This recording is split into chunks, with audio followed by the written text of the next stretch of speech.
Bonsoir à tous, bienvenue à ce flash d'information. Nous sommes le 9 mai aujourd'hui. La COP15 a démarré en Côte d'Ivoire. Les travaux se poursuivent jusqu'au 20 mai prochain à Abidjan pour trouver des réponses à l'avancement du désert, la déforestation, l'appauvrissement des terres ou la pollution des sols. La COP15 a donc débuté ce matin par la conférence des chefs d'État et de gouvernement. Le président ivoirien Alassane Ouattara, entouré de ses pairs, a appelé à agir vite et ensemble pour donner vie à nos terres desséchées. Au pays développé, il a réitéré son appel à réduire davantage les émissions de gaz à effet de serre et à tenir l'engagement à mobiliser 100 milliards de dollars par an afin d'aider les pays en développement à conduire donc leur adaptation au changement climatique et leur transition énergétique. Je vous propose d'écouter un extrait du discours du président de la République, Alassane Ouattara. Excellences, Mesdames et Messieurs, nos travaux se tiennent en amont de la COP15 que la Côte d'Ivoire abrite à partir de ce lundi 9 mai jusqu'au 20 mai 2022. Ces travaux suscitent de grands espoirs au sein de nos populations qui attendent beaucoup de nous, notamment au regard du thème de cette COP15 qui s'intitule « Terre, vie, patrimoine » d'un monde précaire vers un avenir prospère.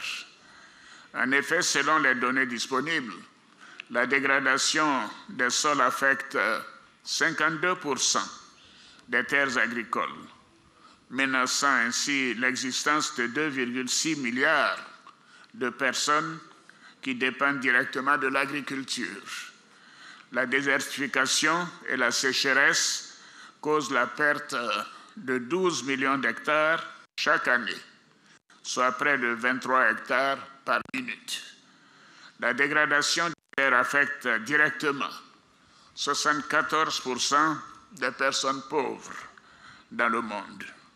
Enfin, selon l'Organisation des Nations Unies pour l'alimentation et l'agriculture, la FAO, le désert progresse de 5 km chaque année dans les zones semi-arides d'Afrique de l'Ouest. Nos peuples font beaucoup d'espoir sur nous. Nous n'avons pas le droit de les décevoir. Agissons vite, agissons ensemble pour donner une nouvelle vie à nos terres. Et la Côte d'Ivoire a perdu l'un de ses illustres fils hier. Le président de l'Assemblée nationale, Amadou Soumaoro, décédé hier 7 mai, sera inhumé le vendredi 13 mai prochain à Séguéla, sa ville natale. Suite à ce décès brusque, le bureau de l'Assemblée nationale s'est réuni aujourd'hui et au nombre des décisions, Aminata Tongara est la nouvelle présidente de l'Assemblée nationale par intérim. Et selon le règlement en vigueur, elle va diriger l'institution pendant un délai de 15 à 30 jours jusqu'à l'élection du futur président de l'Assemblée nationale prévue le 7 juin prochain. À l'étranger, au Burkina Faso, la nuit du 7 au 8 mai dernier a été agitée à Nouna, au nord-ouest du pays. Les hommes armés ont lancé un assaut contre la prison de cette ville. Bilan, un chasseur traditionnel d'Ozo, supplétif civil des forces de sécurité, a été tué. 65 prisonniers ont été libérés et du matériel a été emporté. Selon les autorités, la maison d'arrêt de correction était la principale cible de ces hommes armés qui avaient effectué plusieurs incursions avant cet assaut. La zone a été bouclée par les forces de sécurité et leurs supplétifs civils. Voilà, je rappelle que nous sommes le 9 mai, jour de la victoire sur l'Allemagne nazie, est célébré dans tout l'ancien espace soviétique. Sur la place rouge ce lundi, comme vous le voyez sur ces images, le président russe Vladimir Poutine a prononcé son traditionnel discours du 9 mai. Il a souligné que les forces russes combattaient en Ukraine pour défendre la patrie, son avenir face à la menace inacceptable que représente son voisin, l'Ukraine, soutenue par l'Occident, les États-Unis, l'OTAN. Il qualifie donc l'offensive en Ukraine de riposte préventive.